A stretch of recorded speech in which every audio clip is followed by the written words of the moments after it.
I'm not perfect, God, neither are you. Tell these salty motherfuckers to tell the truth. Tell politicians to give up the rooms. Tell silent voters to stand up to the booth. God, it's me. Can you hear my plea? Feeling like I'm lost in this world, can't you see? Demons creeping in, trying to take control of me. But I'm just trying to find the light, trying to break free.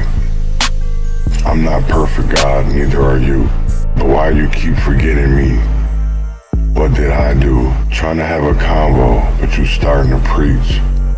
Feeling like I'm on a leash. Can't find no peace, find no peace. Living in hell, can't you hear my plea? I'm suffocating, can't you see? Why you let these false prophets roam free?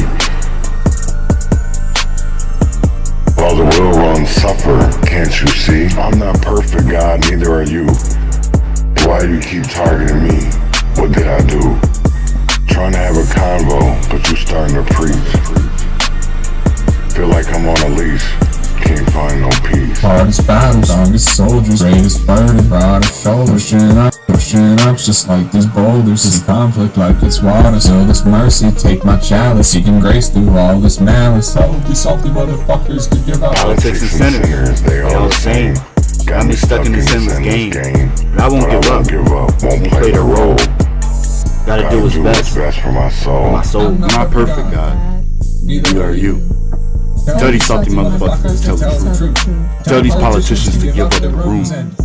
Tell silent voters to stand up to the booth. Living wild but truthfully free. God keep on watching over me. Take my pleas and keep the receipts. I just want all of humanity to be free. And clean the seas and stop the greed. Good morning, good morning, good morning, good morning. How's everybody doing? Hope everybody's fine. You already know how we do it. We play independent music here before I start off.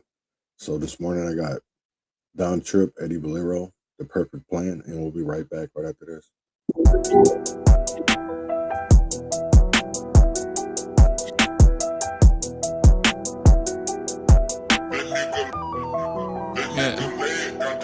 Go get money, go get money. In my head just like a chant. Say you read back what you sow, mean you get back what you plant. Let me tell this gangster story. This one about Lil' Key and that. Talking about robbing shit, taking shit, 60 clip, lean like a slant. Them two ATMs we slapped the other week ain't make a dent. Once we split that shit 3 ways, I could barely pay my rent. Need a bigger play. I got all these kids, I need a bigger place. And we don't need another middleman, they just be in the way. Smooth move, candy from a baby. About to switch accounts, slapping this bitch Jiffy corn thick. She know the ins and outs. Key go get the weapons, I'm the brains. I set up all the routes. Hog tied, anything that move can't let them stream and shout.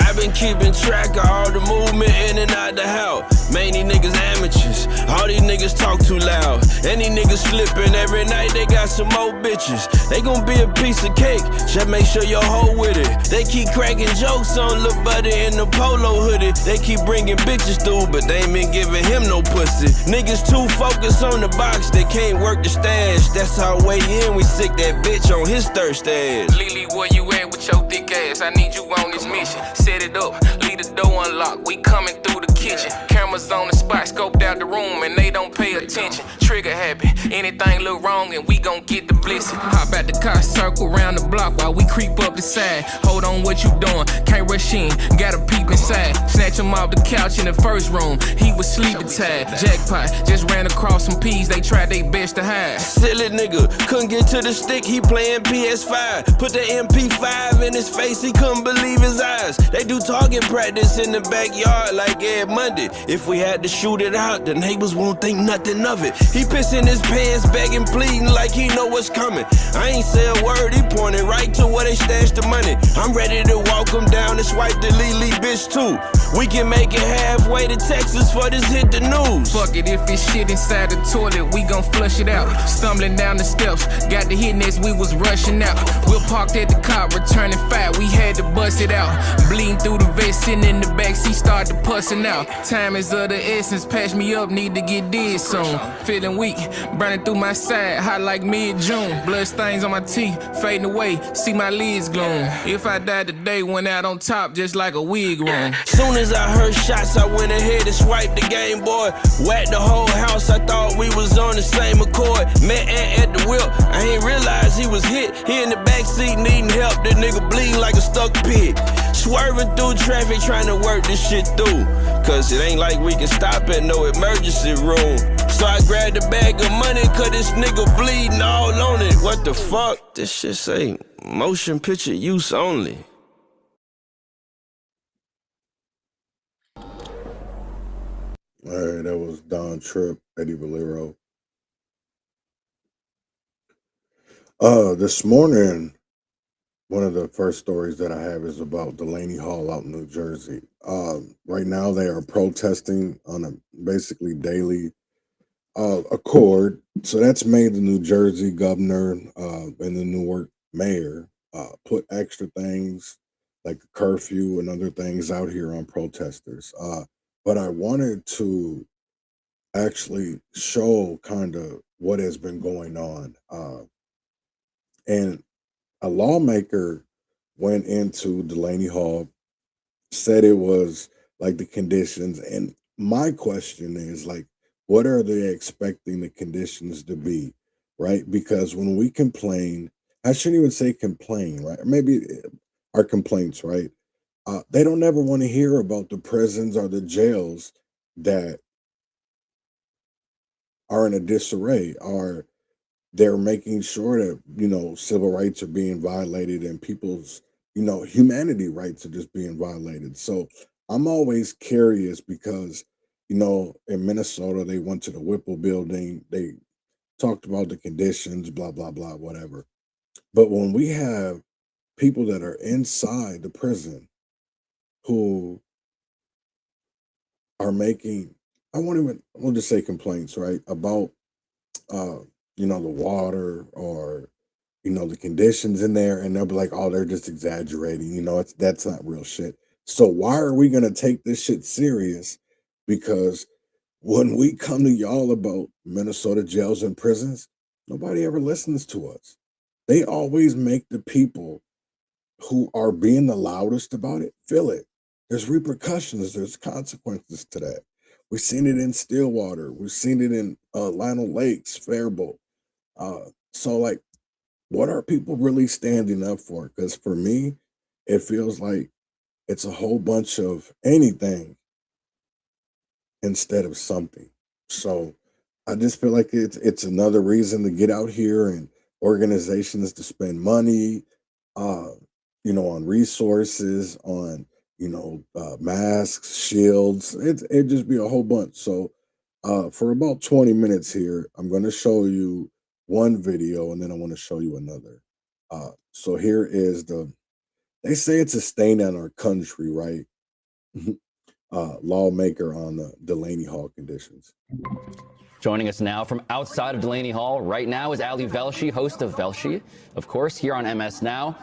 Ali, what is the scene like where you are? What are you hearing from protesters? We know there have been counter demonstrators and also Trump supporters showing up today. Yeah, there are lots, actually. It's all of the above. It's probably a little hotter than it was at this point yesterday, but as you know, things got pretty escalated last night. I'll set the scene for you. That's the Delaney Detention Center. It's an ICE detention center. It's a federal detention center. You can see it behind all of this razor wire. It's basically a warehouse. The issue is any federal detention center should be open to any member of Congress without any notice to be able to inspect the situation inside. Members of Congress and state officials in New Jersey have had great difficulty gaining access to the situation in there. Organizations like the ACLU and others suggest that the living standards inside are substandard, the housing standards, the medical standards, and the food are all substandard. So you have a number of protesters here, and what has happened is in order to keep the protesters separate from the ICE and CBP people, ICE and CBP are on the other side of that fence, and then you'll see a long line of police, about 8 or 9 deep. These are not the state police. These are not ICE and CBP. These are actually Newark and Bellevue, New Jersey police. The state police were deployed by Mikey Sherrill, as you just heard. The idea was to keep the two groups separated and stop the tension between them. Didn't work last night. Tension elevated between protesters and police. Now, right now, what I'm largely seeing is a group of protesters. The larger group of protesters are, this is the anti-ICE protest. There are a smaller group of people who are pro-Trump and pro-ICE. They're getting into discussions. There are a lot of ideological discussions happening right now. Nothing that feels like the sort of tension that becomes violent. There are arguments and discussions taking place. But at the moment, there's about 6 to 10 feet and a barrier, a physical metal barrier between the protesters who are on this side and the police whom you can see on that side. And for now, things are looking pretty quiet. But there are allegations of mistreatment inside there, of bad living conditions, bad food. There are reports that there are some of the detainees are withholding, are not eating food. Some have described it as a hunger strike. A lot of politicians would like to confirm this, but they're having trouble doing so. There have been federal politicians who have tried to get in here. Adriano Espaillat got a court order to get admission. There's no reason why one should actually have a court order to get into a federal detention center. That is a permission that is granted to member of Congress. So that's what we're looking at right now. About this time yesterday, it was probably a little quieter than it is, so it's unclear as to what happens, as often happens in protests. They get a little bit hotter after night. There are, as I say, municipal police right over here, not the state police who we saw last night in there, but you can just see if you look up and down, there are different groups of police. We have seen state police in the neighborhood, and at the moment, there's a status quo here. It's a quiet, peaceful protest with some interesting arguments going on between some of the people on either side of it. Ali Velshi, thank you for that live report. You mentioned Congress people gaining access, or at least Congress people supposed to be gaining access. We have Democratic Congressman of New Jersey here at the desk, Rob Menendez. Congressman, you've been out there with protesters this week. What are you hearing from them, the families of detainees? What are their demands? Well, they're concerned about their loved ones inside, right? And inside, you have mothers and fathers of U.S. citizen children. You had one of the people who was a family member who was protesting outside was a 10-year-old daughter of someone inside, right? One of my constituents is a 4-month, she's pregnant, 4 months, 4-month pregnancy, and her husband's inside, and they have 2 children, and she's worried about him, right? So these are the people who are outside advocating for their loved ones inside. You've heard about the conditions. Those conditions are a reality, despite whatever the administration says or wants to spin, and that's what we're trying to raise awareness about. We'll talk about those conditions, because you actually spent quite a lot of time in the waiting room overnight last week trying to get to your constituent, Martin Soto, who led the hunger strike. And tell us about what you witnessed. Yeah, so I mean, ICE is true. ICE does not want us in there, because when we go in there and we can tell the American people about what's happening, you're going to see a further erosion of support for what the president, Stephen Miller, and this administration are doing. Inside, you see pregnant women who aren't getting adequate health care. There is a woman who suffered a miscarriage. The medical staff there said it was a psychological pregnancy. You have a man in a wheelchair who's been kept in medical isolation for 4 months. You're not supposed to be there longer than a single month. These are the types of things happening, in addition to the lack of sanitary conditions in the bathrooms. Someone slipped and fell, hit his head. It took 45 minutes for medical professionals to show up.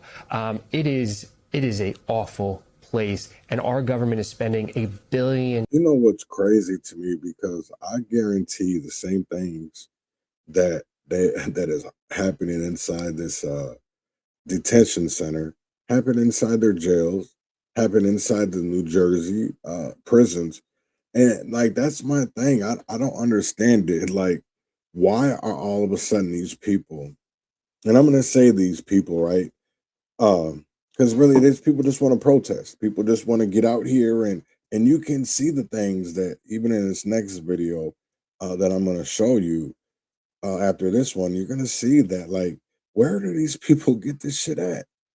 Like, where do these people get all these things? Shields, gas masks, there's tons of water out there, milk. And it's like, why ain't y'all protesting at the prisons because of the inhumane conditions? Are the jails that have inhumane conditions? So to me, this is really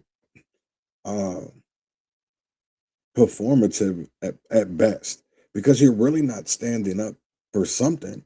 You're just standing up for anything. So, and the people that should be standing up for something, they're not. because there's so many people standing up for anything. So they would just rather join the crowd or follow the crowd instead of standing on their own. Dollars to keep people there that have no criminal records. So in addition to your actually getting access to some of this, there have been times, it sounds like, where they've kind of played games with you and kept you from accessing the constituents you were there to see. You were telling us during the break about how you went to see one of your constituents recently. Tell our audience what happened. Yeah, so that individual, Martin Soto, his wife, who's 4 months pregnant, they had tried to remove him from the facility. And they didn't know where they were going to take him, and they were concerned about it. They ultimately didn't that afternoon. I showed up that evening to do an unannounced oversight visit, as we have a legal right to do. And I told his wife, Gabriella, that I was not going to leave until I could confirm that Martin was okay. I went in about 8 o'clock. At 10 o'clock, after constant communication, I said they were not going to let me in. And I told them that's a problem because I'm not leaving. So I stayed there overnight. Eventually, the next morning at 11:30, me and a couple of other colleagues were allowed in. The first thing that ICE says to me after having been there for 15 hours, Martin Soto's not here. They moved him at 2 a.m. in the morning. And they knew that that's who I was there to see. They knew that he was one of the people who was leading efforts inside to go on this hunger strike, to go on this labor strike because of the conditions there and because they really want their stories to be told to the American people. I've made that commitment to them. I'll continue to share what I can with everyone. Were you ever able to meet with him? So I had to go to a different facility in New Jersey, in Elizabeth, where he had been transferred to, and was eventually able to see him there later that day, about 18 hours after I first showed up in Newark. I just want to spell out the obvious, though, which is that a hunger strike is indicating that people are desperate to draw attention to something that I think has sort of receded in the national imagination. Let's say as people are not able to really see inside. Tiramisu. I still call bullshit. Because they went on a hunger strike, and yeah, that just seems performative at best. You know what I'm saying? Like, there's so many people that are trying to make national attention. It takes and local and county jails, and then you even have the ones who are doing shit in prison, and it's like, should we cave in to? Yeah, I just don't think people should cave in. Especially when it comes to the federal government. The government being somewhat responsive to the inhumane conditions that exist on a daily basis. I think the overwhelming majority of Americans would say you should not have pregnant women inside that facility. You should not have the elderly inside that facility. You should not have people who are medically vulnerable inside that facility. You should not have an 18-year-old who's going to miss her high school graduation next month because she's in that facility. That's the reality, and that's why we have to keep telling these stories. And yes, the administration wants to spin it. The administration wants to focus on what's happening outside Delaney Hall because they don't want us talking about what's happening inside Delaney Hall. I will never stop talking about what's happening inside Delaney Hall because it's a stain on our country, and we need more people to speak out against it. Let's go back to, you mentioned that there should be a set firm deadline for a detainee, an individual, to be held at Delaney Hall. And that's around 30 days. But individuals are being kept there for, you mentioned a constituent, 4 months. Yeah. How can they legally justify doing that? And also, doesn't that just further the contractor's bottom line because they are getting paid for every day that they are keeping the person incarcerated? Yeah, the only people celebrating what's happening in our country are the Geo Group and Core Civic, two publicly traded companies who are the two largest private operators of these facilities. Absolutely, this is a problem. I mean, they are delaying court dates. People that have favorable court hearings are still not being released. On Tuesday of this week, one judge had to hear 74 cases. That's not due process. That's not fairness in our country. And people are increasingly frustrated with the fact that they can't have their cases heard because most of these people are being picked up at routine ICE check-ins. Yes, our immigration system is broken. They are trying to navigate it the way we were asking them to. And what happens? They're being picked up there or at court hearings outside the facility. That's what's happening. And they're being brought in. So overwhelmingly, the thing that they share with us is, why are we here? I have my kids back home, mothers who miss Mother's Day. someone who missed their son's 21st birthday. That's the story of the people who are in there. And they just don't understand why their country that they love, they may not have been born here, but they love this country. They're raising their families here. They've started small business here. They're wondering why the country they love is doing this to them. And I think that's a fair question for all of us to be asking. So what should they be doing? They follow the instructions that courts give them, that our immigration services give them, which is to show up for your hearings.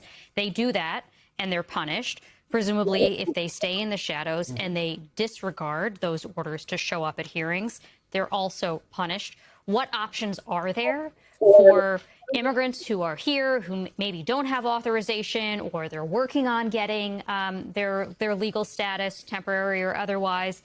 What options do they actually have at this point, given the way our system is functioning or not functioning? It's a series of impossible choices. None of them are easy, and many of them do have counsel, and a lot of those lawyers are trying to give them the best advice in this really difficult moment. What we need to do as a country is say, this should not be how we operate. This should not be how we enforce our immigration laws. We can have comprehensive immigration reform. We desperately need it. That's what these families desperately need. And it would cure this national nightmare that we've had for so long. That should be the conversation that we are having, but we first need to acknowledge what is happening in this broken system. We see an administration that is exploiting it at the expense of families and children who are being separated. If we can acknowledge that, then I think we can begin the work of saying, how do we fix this national nightmare? How do we give people a sense of protection in this country when they've given so much to our communities? That's where the conversation needs to go, but right now we need to navigate out of this nightmare. Congressman Robert Menendez, thank you so much for joining. You know, we do have a fucked up immigration system. It definitely doesn't fit the need. When most of the things, a lot of the immigration laws are like 40 years old. So it's broken. And I'm not saying that it's right. But we have things with our own communities that have been injustices. And why don't people pay attention to the same shit? You know, it's like, maybe because you get paid, you know, they like to put more money on that immigration instead of actually fighting for the people in your own communities that have been railroaded or done wrong, because we lift up those politicians. We don't try to hold them accountable or even responsible or even try to get answers. I'm going to be straight up. They don't, because even when it comes to Marvin Haynes, right? This is the part that trips me out. They know that Amy Klobuchar railroaded him. Was a part of that, right? She doesn't have to answer for that, because I'm going to tell you right now, and you know, especially with the conventions, you know, being over the weekend, one of the things about the DFL was, especially when it came to CD5, because and that just shows you something. I want people to really look at this, right? Is CD5 was the biggest territory or the biggest district not to vote for Amy Klobuchar. They want no endorsement, right? So that already should show Minnesota something, that we should unite, especially with the people that are against Amy Klobuchar, right? This is where you're going to get those Republicans, these conservatives, these independents. But are we going to be able to unite? Can we put all of our bullshit aside and focus on making Minnesota better, right? I know we all have a different agenda, different ideology, but I think everybody who is not, even the Democrats, right, who don't want to see Amy Klobuchar, because they have seen what these people, like even people like Keith Ellison, I'm gonna say the real shit. Like, why aren't we not getting answers to some questions that definitely need to be asked? Like, who gave? Who'd you give the reward to when it came to Marvin Haynes? Who did y'all pay for bad information?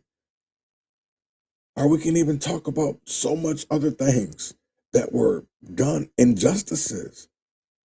And we're still here trying to fix and correct things that happened 20 and 30 years ago.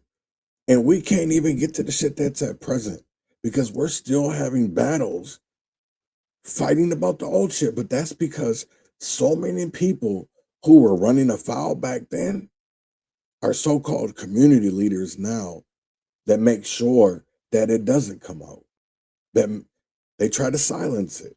And that's why we don't get anywhere. And I really do think that is one of the biggest problems we have.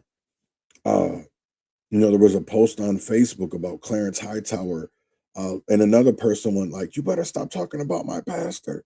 And it's like, damn, every time somebody puts it out here, y'all want to gang up on the person, on the messenger, but never want to look at the message. I don't get that shit. I really don't, because people in North Minneapolis, especially when it comes to Zion Baptist Church, when it comes to Turning Point, when it comes to even the lawmakers, you guys are never asked the questions that need to be asked.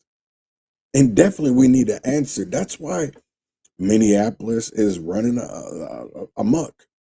We had no type of partisanship when it came to the fraud. That's because in one party, you have them, especially when it comes in the CD5, that district in Hennepin County. I think it's more than just CD5. I think there's Dakota. But it just shows you, like, when are we gonna stand up and finally say enough is enough?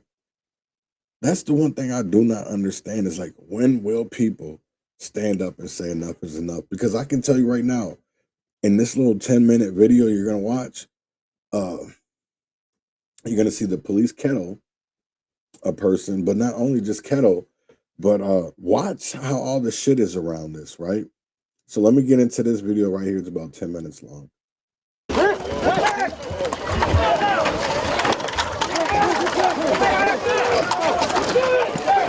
Get back! Get back! Get back!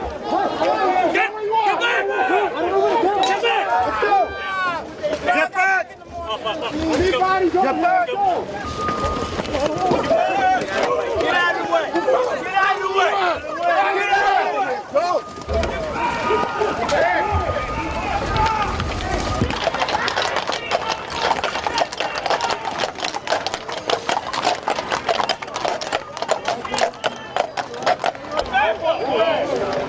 Back up to the ground.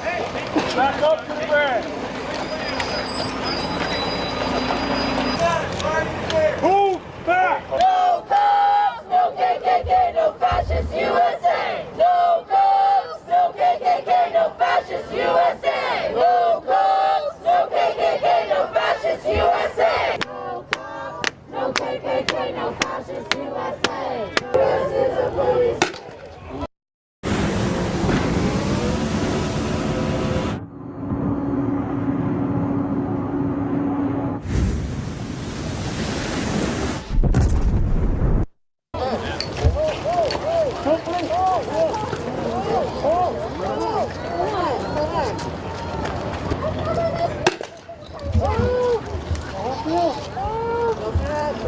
Burn down Delaney Hall. We are prisoners, free the hall. We are prisoners, free the hall. Burn down Delaney Hall. Burn down Delaney Hall. Burn down Delaney Hall. Burn down Delaney Hall. Burn down Delaney Hall. Burn down Delaney Hall.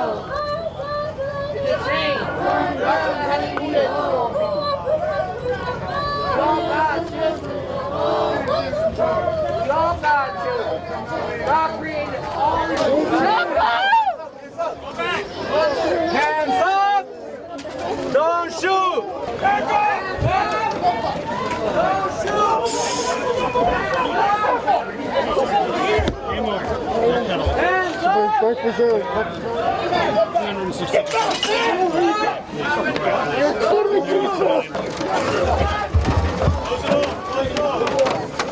Hey! Back that circle up!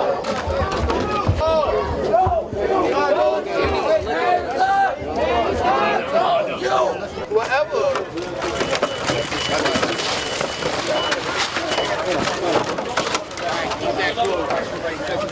Hey, listen.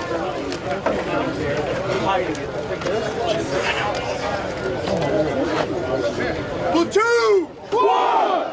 Three steps inward! Three steps inward! Move! Move back! Move back! Move back! Back up!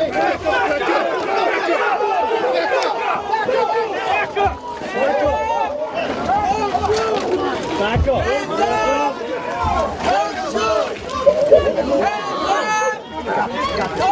They got them on the ground over there. York, York. Wow. That's fucked up. They got horses out here every day. They need to let them go. They need to let him go. Let him go. Let that man go. That is sad. It's sad, bro. Y'all tying people up with zip ties.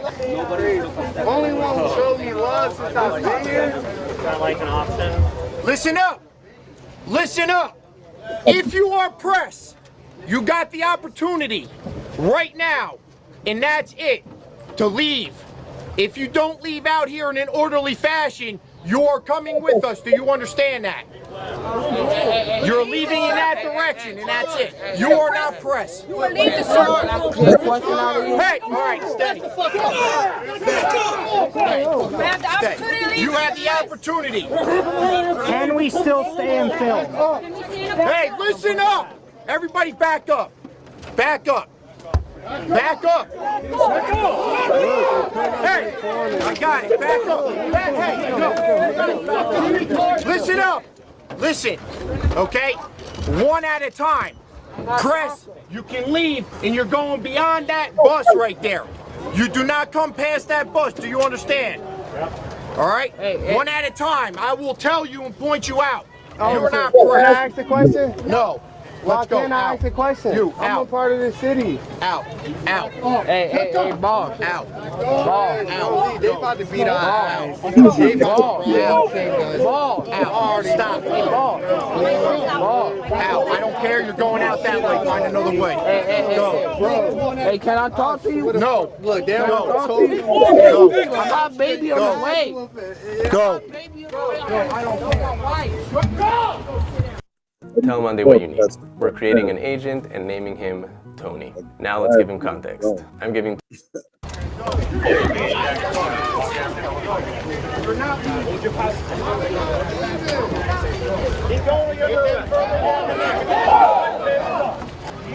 Yo, boss, the car is going to stay right there until it's all over. He said to stop this bus. We're stopping this bus. He said the bus. Let's go to the bus. Let's go to the front of the bus, please. Front of the bus. Front of the bus, please. Thank you. Can I ask a question? Can't ask any questions. I'm not going to answer. Can you move to the front of the bus? I will. Okay, you had an opportunity. I will. Take the opportunity. Go to the front of the bus, please. It's just I lost my flash right there, right on the grass. You'll be all right. It won't be all right. It's $300. Go in front of the bus, please.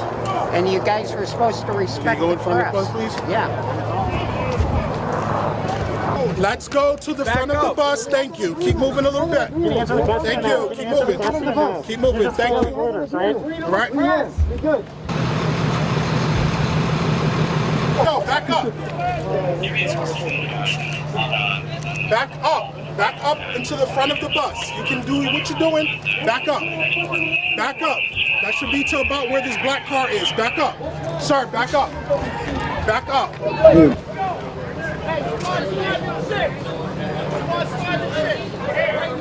Happy that they're being reported arresting American citizens, freely protesting against ICE, abducting people, against ICE retaliating against people holding a peaceful hunger strike in the way. Another protester being escorted off and handcuffs now. Call your local representatives, call your governor, call the police officers, call the police. State police were targeting us with pepper balls yesterday. I had my camera shot.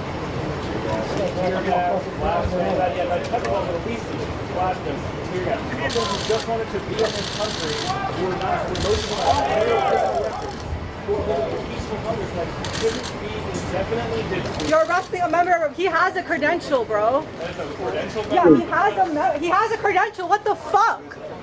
Stay here. We've been staying here. We've been staying here. We've been staying here. Placed under arrest. Everybody understand that, right? We've been staying here. Go.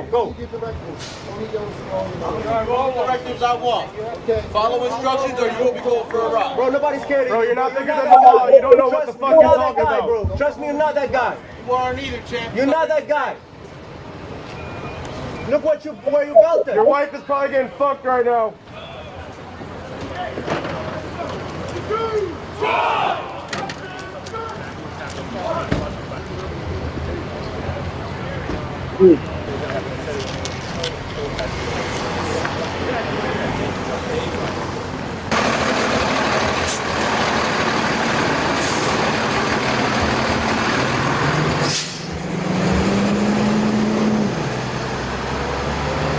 We arrested everybody, and you will get arrested if you don't leave. Let's go, move. We're outside half a mile. Where are we allowed to stay? Move. We're on public sidewalk. Where are we allowed to stay? Get out of here. Go home. Wherever you live. You came from fucking Ohio, I don't care. Get out of here. Gotta go. Why does the press have to go home? Why does the press have to go home? Why can't we stay here? Why can't we stay here? Can you tell us why the press has to Is there any reason why? Is there any reason why? They have to get processed first. Okay. All contact. Believe so, yes, sir. They clearly told you guys to go past. You haven't made clear where the line is. They told you to go We told you to pass the bus. You already passed. You didn't answer that. We asked. All right, go. Come on. Times already. Relax. Go. Raiding the tent now. They're going through the mutual aid tent.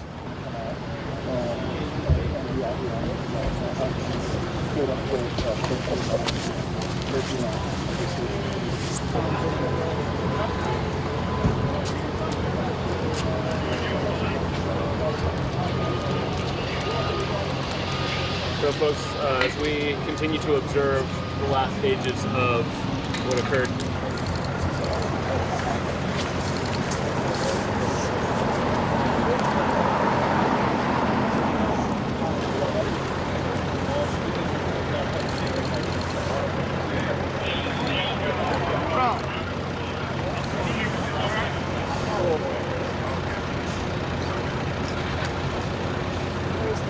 All right, we gotta take this to Whoever's pack of cigarettes that says thank you for the noble. Look at that shit. Yeah. And my whole thing of it is, right, is if people would stop running, would stop sitting there thinking that, oh, they can't do this. Listen, in the moment, there's not enough of you motherfuckers. There's not. You guys are outnumbered. You know what I'm saying? And then you're listening. So my thing of it is, if you're not doing something wrong, why run? That's what I don't understand out of this whole shit, right? Because I do understand there's different type of protesters. You have protesters that feel like they don't do anything wrong and they throw shit. So of course the police are gonna call it an unlawful assembly. That's not being overly aggressive. That's the governor, the mayor of that city, the governor of that state making decisions of keeping their people safe. So I really don't understand all of the extra shit that they be trying to do, because to me it don't ever work. So and it just feels like they stand up for anything and not for something. I want to get into this convention. First I got up for the DFL. That was in Rochester. And I gotta say, there were some things that happened over the weekend there. Amy Klobuchar had some glow sticks. They banned that because of epilepsy rule or something like that. And I don't understand of, like, I was watching people that were, a video came out about a protester that had a sign and it was like free corn. There wasn't many people standing behind that fabulous woman or trying to. Nobody showed her really solidarity. People hung, shook her hand, probably grabbed some little flyers or whatever. But how many people actually stood with her? Because 67% of people in that little building, whatever, endorsed Amy Klobuchar. So you already have some division already there. And how do you unite that? How do you bring the people stronger and closer? And I think that they always want us to get behind one candidate, right? But what if that candidate isn't right for your community? What if it might be right for some, but it's not okay for all?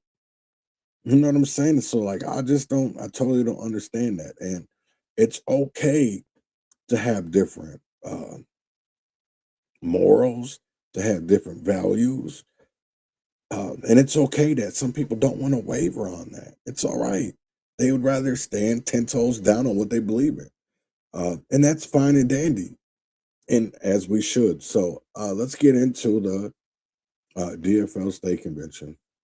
Richard Carlbaum. Chair Carlbaum, good to meet you. Thanks for doing this. I know it's been a busy few days.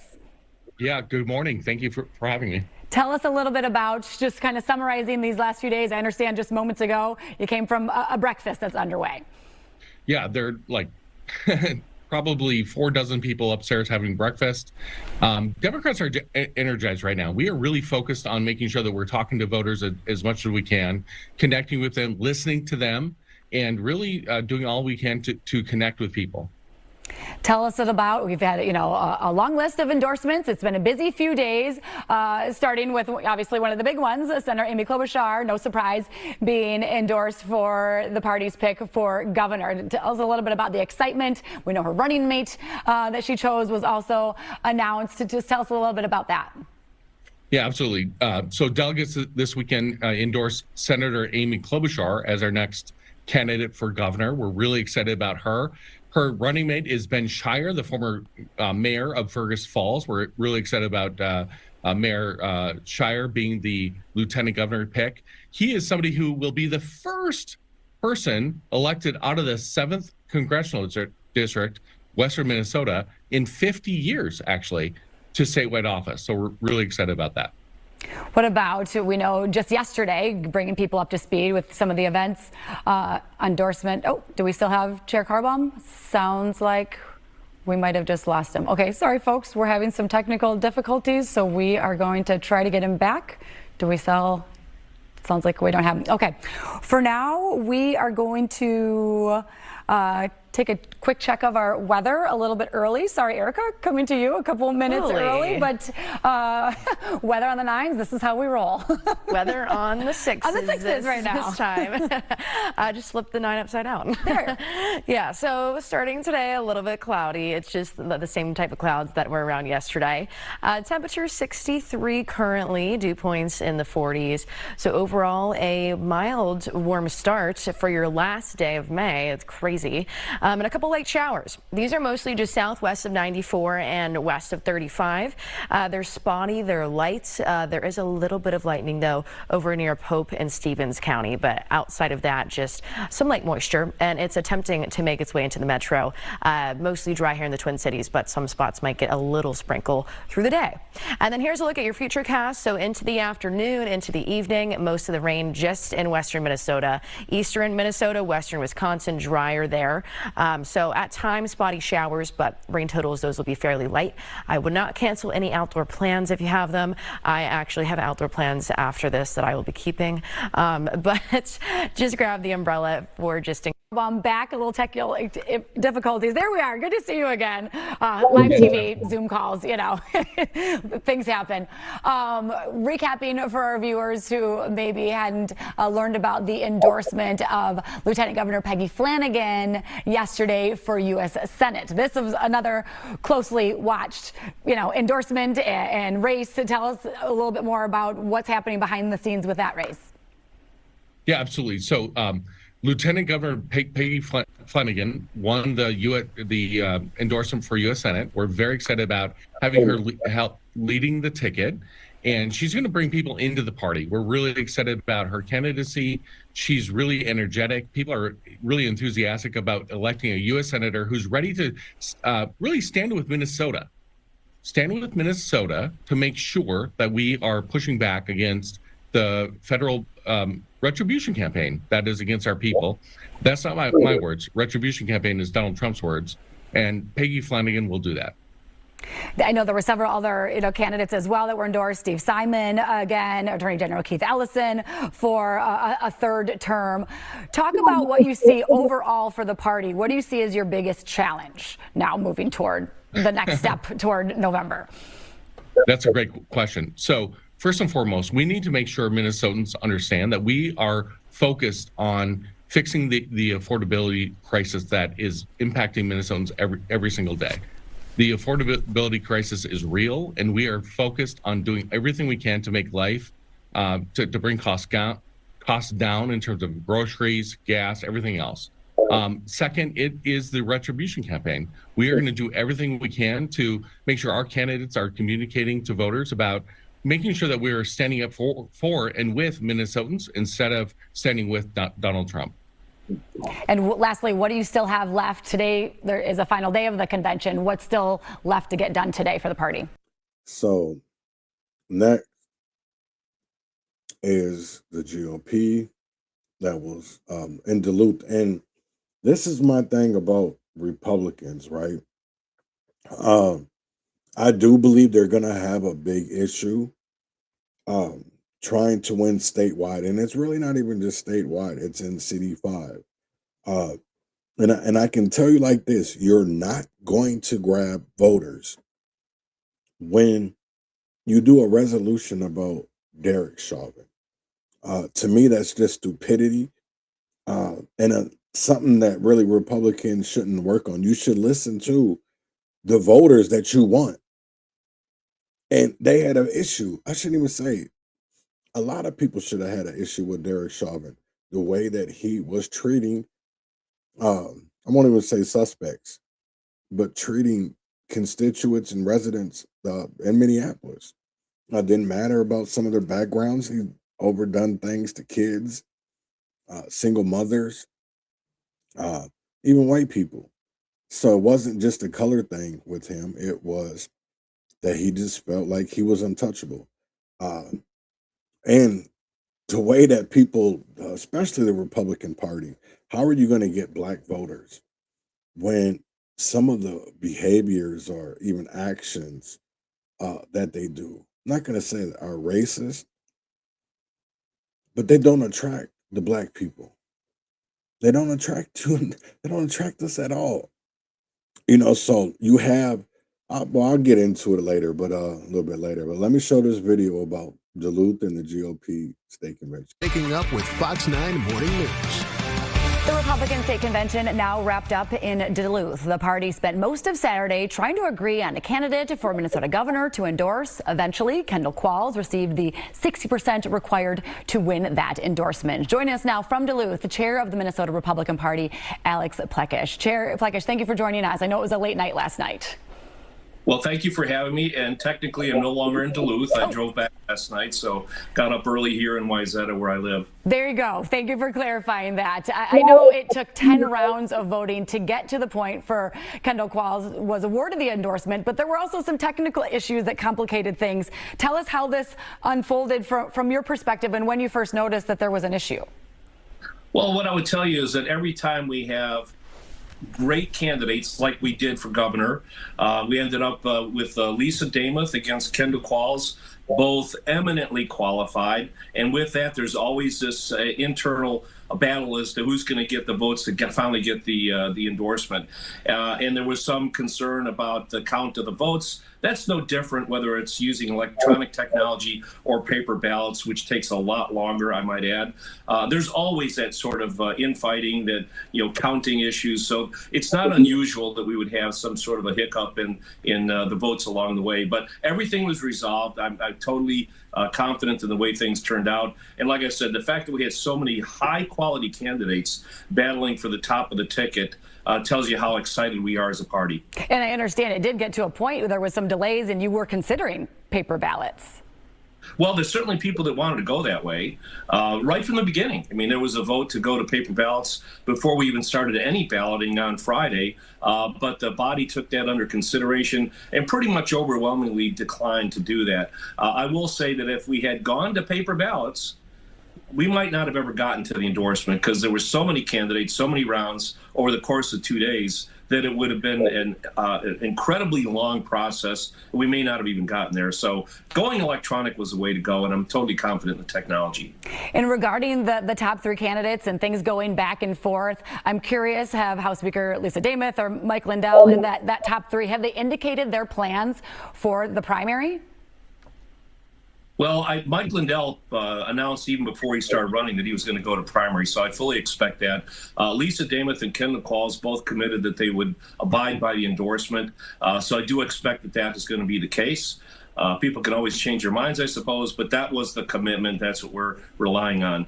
But I would like to focus on the convention itself. It was a tremendously exciting convention. People tell me it was the best they've ever seen, certainly the best in many, many years. Lots of excitement. We endorsed a whole slate of great candidates. I might point out that all of the candidates that we endorsed over the last couple of days are veterans. And I take particular pride in that, even though that wasn't particularly a way to go. I was the founding chairman of the Minnesota Organization of Republican Veterans. And as it turns out, all 5 of the candidates we endorsed over the last 2 days happen to be veterans. Wow, thank you for pointing that out. What else should we expect now, the next steps between now and the primaries? Well, the next step, of course, is all the endorsed candidates are now going to coalesce. We're probably going to have a little bit, maybe we'll have a around the state tour for all the candidates to start hitting the major markets, and people are going to start getting the word out. We're very excited. We had over 2,000 attendees at this state convention, and fully 25% or so of them were brand new, that had never attended a convention before. That just shows you how much excitement we've got here in our party. So we're looking forward to it. All right, GOP Chair Alex Plekich, thank you for your time this morning. Go get some rest because we know it was a long couple of days. Appreciate your time. Okay, take care. Thank you. Imagine being able to. Yeah, Alex Plesh was speaking bullshit because there's some people reactions about the convention this weekend, and they were new, didn't want to go back anymore. They were done with it. And I truly do believe that you have to pay heed to that. So this is something that was posted yesterday by an RNC chairman, whatever you want to call him, right? But he wanted to shout out the delegate who asked for a moment of prayer for Derek Chauvin, a victim of government weaponization. I was proud to stand with 2,000 plus fellow delegates and pray for Derek's safety, that he will be successful in seeking a new trial. Free Derek Chauvin. And I put on there, Derek Chauvin is a piece of POS, a piece of shit. And it has, you know what the crazy thing, don't even have nothing to fucking do with George Floyd. There's John Pope. There's Zoya Code. At first, it was about George Floyd, but then I seen how the way that people were acting about it. Like, I'm not saying that he doesn't deserve to be remembered, because he definitely does. What I'm gonna say is that George wasn't no saint, just like I wasn't no saint, but he didn't deserve to die. You know, and people want to come up all. I still have questions about the fentanyl. I have a lot of questions.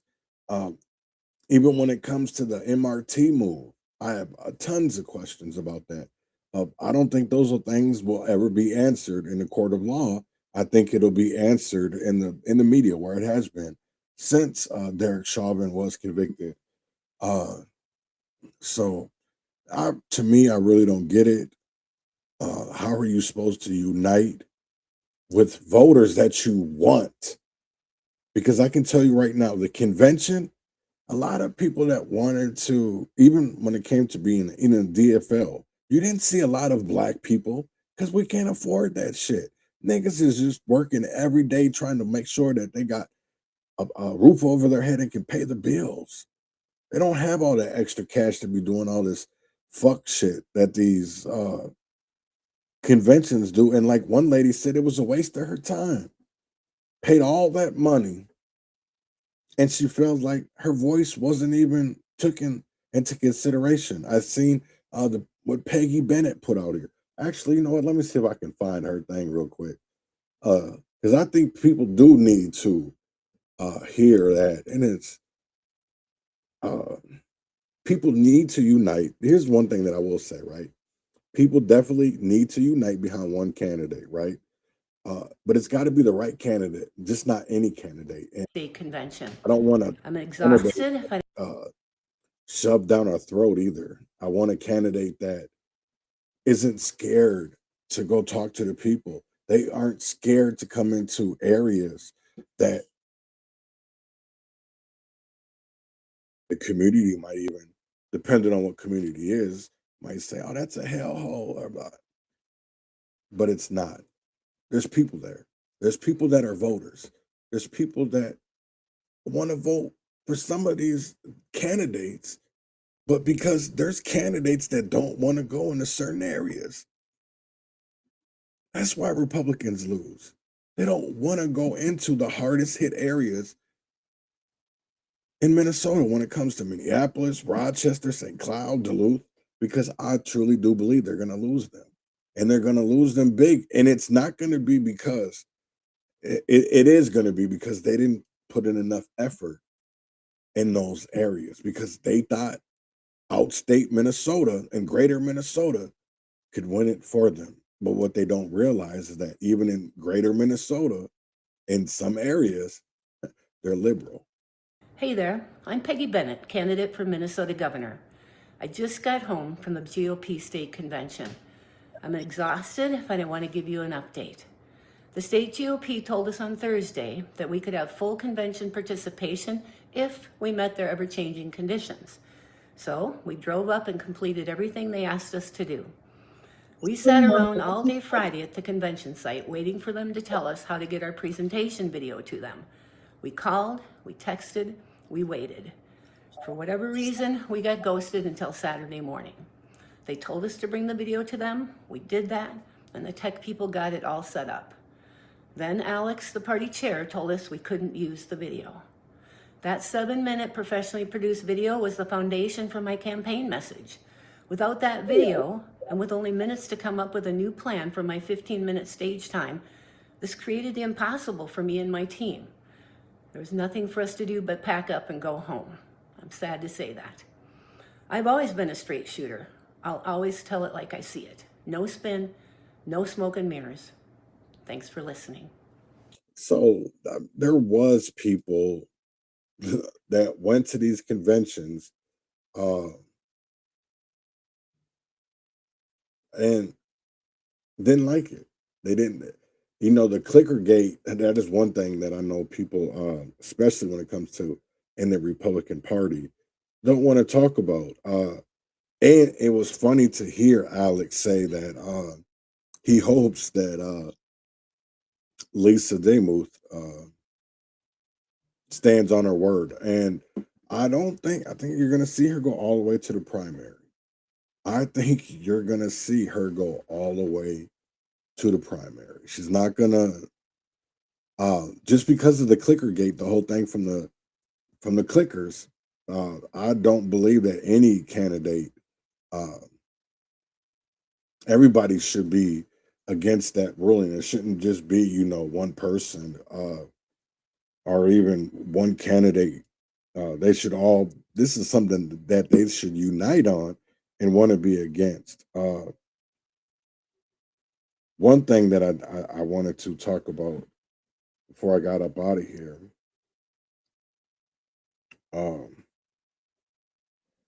was about how Black Americans need a PAC. We need a political action committee. And I wanted to talk about that for a minute, right? So I wanted to have a conversation many people don't want to have. Black Americans need a serious political action committee focused specifically on measurable outcomes for Black communities. Not slogans, not hashtags, not emotional speeches every election season. Results. For decades, we've been told to vote based on fear. Vote because the other side is worse. Vote because democracy is on the ballot. Vote because history is watching. But when we do start voting based on performance, let's look at the evidence. Exhibit A, housing policies. Home ownership remains one of the biggest wealth building tools in America. Yet many Black families continue to struggle with housing affordability, rising property taxes, and declining neighborhood investment. Exhibit B, healthcare policies. Health disparities continue to exist despite decades of promises and billions of taxpayer dollars spent on programs supposedly designed to close those gaps. Exhibit C, education policies. Public school systems in many urban communities continue producing disappointing outcomes while politicians celebrate spending increases as if money alone solves educational failure. Exhibit D, criminal justice policies. Communities continue dealing with crime, repeat offenders, and policies that often prioritize political narratives over public safety. Exhibit E, environmental policies. Too many neighborhoods still face environmental concerns while elected officials spend more time holding press conferences than delivering solutions.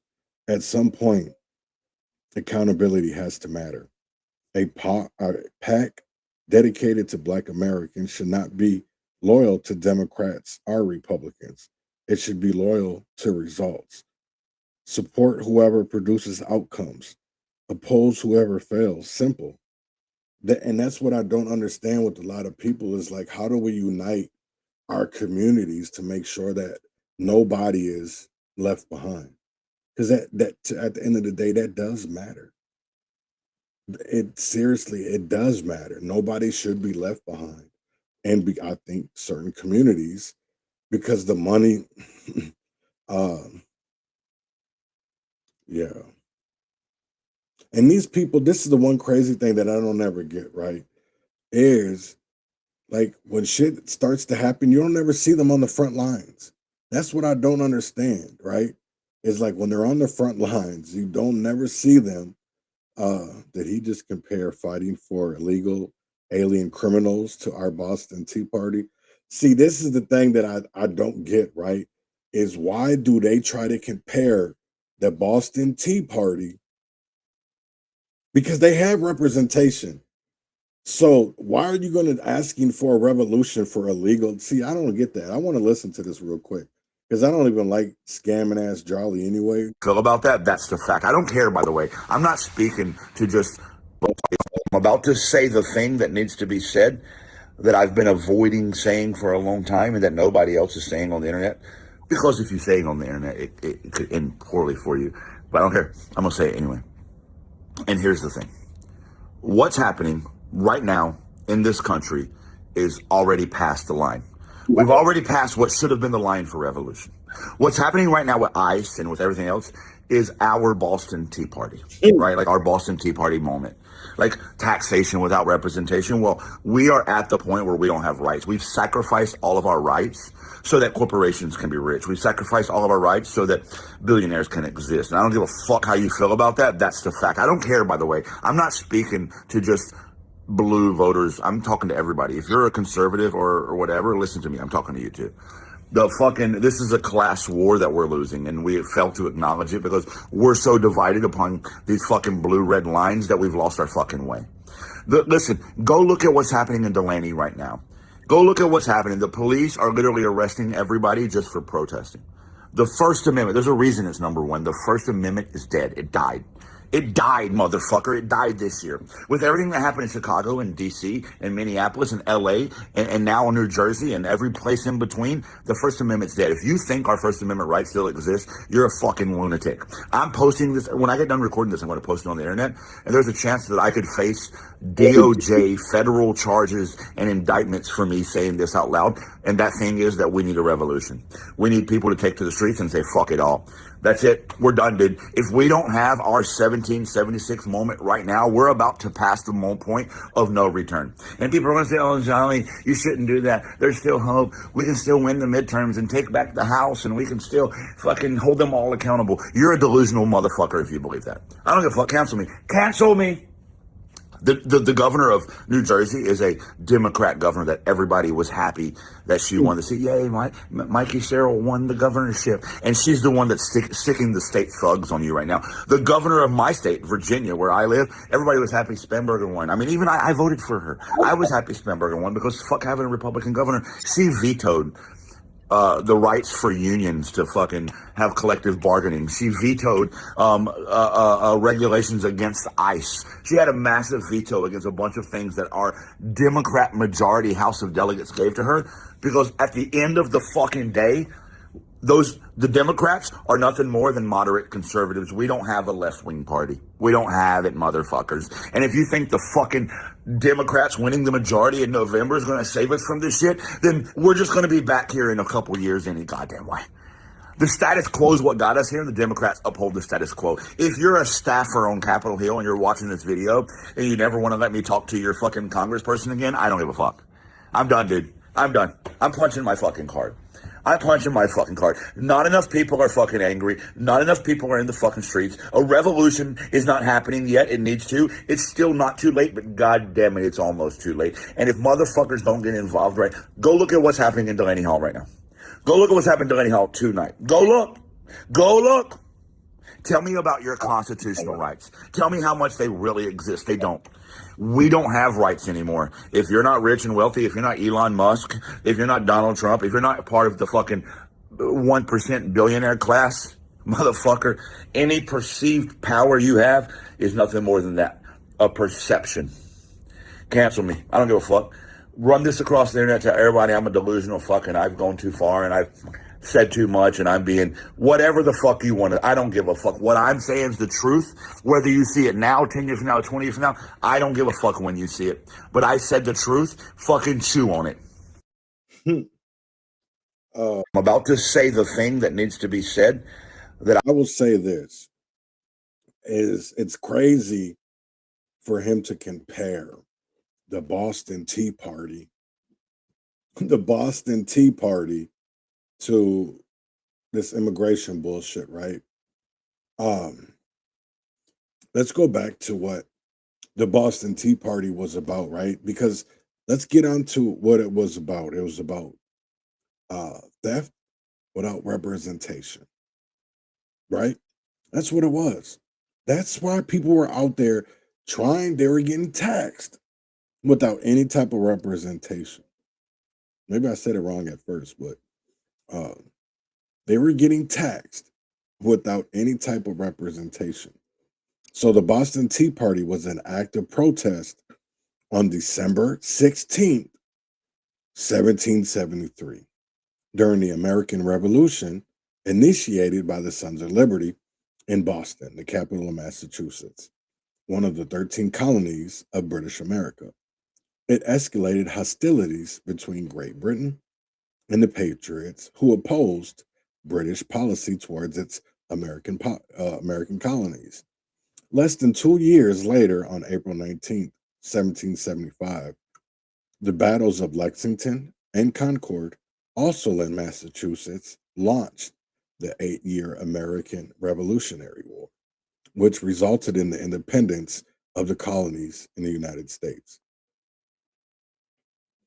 The source of the protesters' anger was the passage of the Tea Act by the Parliament of Great Britain on May 10th, 1773, which allowed the East Indian Company to sell Chinese tea in the colonies without paying taxes apart from those imposed by the Townshend Acts. The Sons of Liberty strongly opposed both the Tea Act and the Townshend Acts, which they saw as a violation of their rights as Englishmen. No taxation without representation. Disguised as Native Americans on the night of December 16th, members of Sons of Liberty boarded the Dartmouth, a merchant that had docked in Boston carrying a major shipment of EICT and was said about throwing 340 or 342 chests of tea into the Boston Harbor. The British government considered the protest an act of treason and responded with several punitive measures. 9 days later, on December 25th, during the Philadelphia Tea Party, a group of patriots forced the merchantman Polly, which was transporting a shipment of tea, to return to England without unloading her cargo. Parliament responded in 1774 with the Intolerable Acts, which, among other provisions, ended a local self-government in Massachusetts and closed Boston's commerce. Colonists throughout the 13 colonies responded to the Intolerable Acts with additional acts of protest and by convening the First Continental Congress in Philadelphia, which sent a petition to the king for repeal of the acts and coordinated colonial resistance to them, culminating in the October 1774 Continental Association. So it's crazy that, you know, they're comparing what's going on with immigration with the Boston Tea Party. That, to me, that's not, yeah, that if we won't stand up for how police have treated poor people for years, there's been a lot of injustice. But we're supposed to get mad about immigration and you're calling for a revolution. Like when we were calling for a revolution with this police brutality, they wanted us to get punched and look the other way. They didn't want us to fight back. Because this is what's crazy to me is they're asking for a revolution now, but not when we were asking for one back when it came to George Floyd, Dante Wright, Dalal Aid. There were so many people since George Floyd. That isn't that a reason enough to even have a revolution?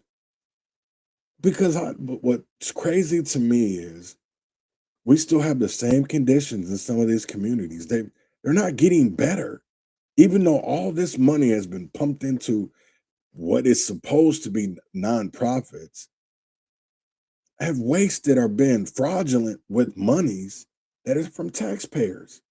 Let's be honest, what it was from is from taxpayers. So I really don't get all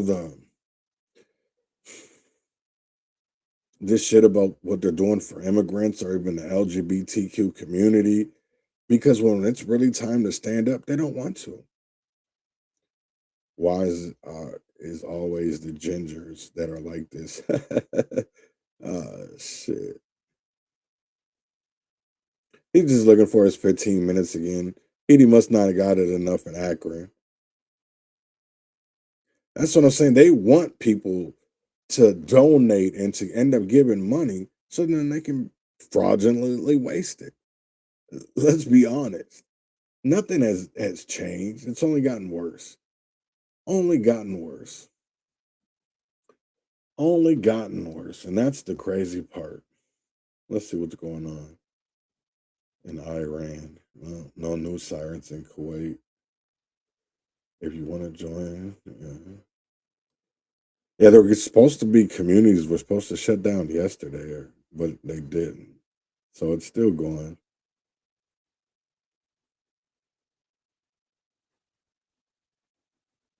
Oh, so tomorrow is the California primary.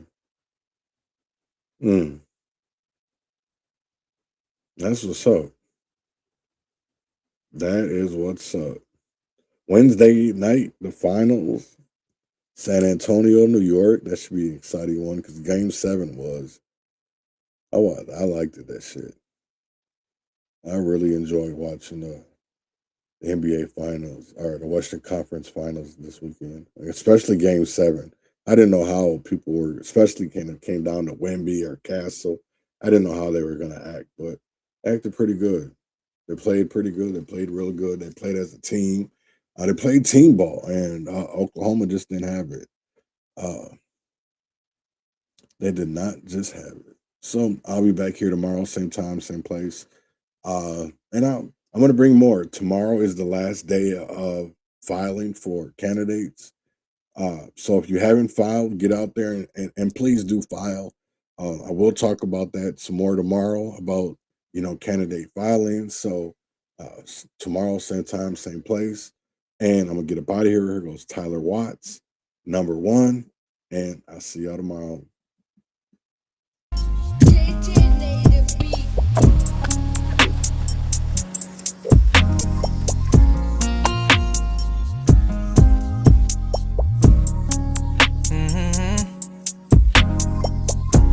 Remember you said that you would stick by me through anything.